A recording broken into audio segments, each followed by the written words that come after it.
For Mr. Peabody, the only thing harder than being the world's most extraordinary dog. Is the president coming to dinner again? You'll see. The Petersons! Welcome to our happy home. Is being an ordinary dad. She hates me.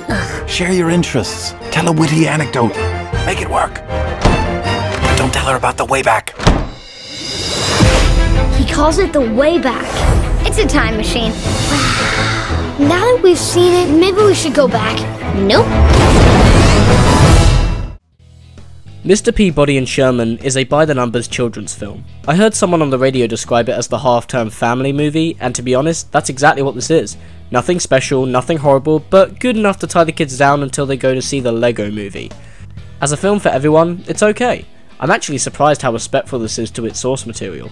If you go back and watch the original cartoon, it's all here. The wacky versions of well-known pioneers from the past, the voice work seems very similar, and it keeps in the same tone and intention of the original cartoon, and, to be honest, I actually found this film fairly enjoyable for the most part. Though it does have its flaws, the first and most obvious being there's way too much stuff going on here, and that means that the screenplay struggles to give everyone their time in the sun. We've got a time travel adventure involving paradoxes and sci-fi mumbo jumbo, then we've got Mr. Peabody's parenting skills being questioned and the villain possibly taking Sherman away from him, so then it becomes a story about Peabody learning what it means to be a father, then there's a romance between Sherman and blah blah. Yeah, look, I know she has a name, but no one's going to remember it the second they leave the cinema, and it's trying to keep in that same format of educating a younger audience all at the same time, so, as you can imagine, it's just a bit too much. Also, was a villain really necessary in all of this? I don't even think it would have been possible to have so many things play out and wrap up cohesively at the end in the hands of a better filmmaker.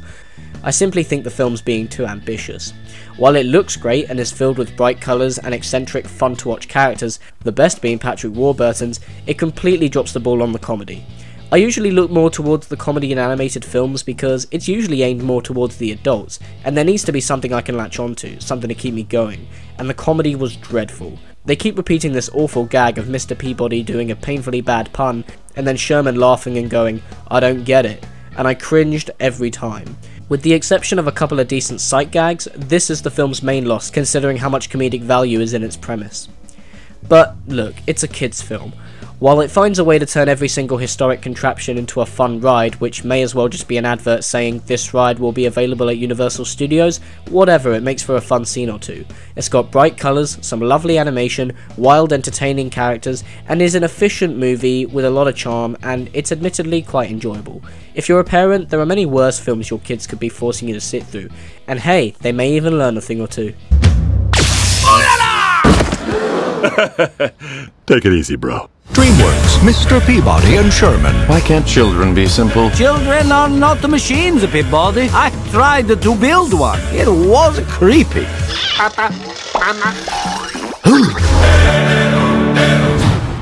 Cheers for watching, guys, and as always, if you like this video, you can subscribe to my channel.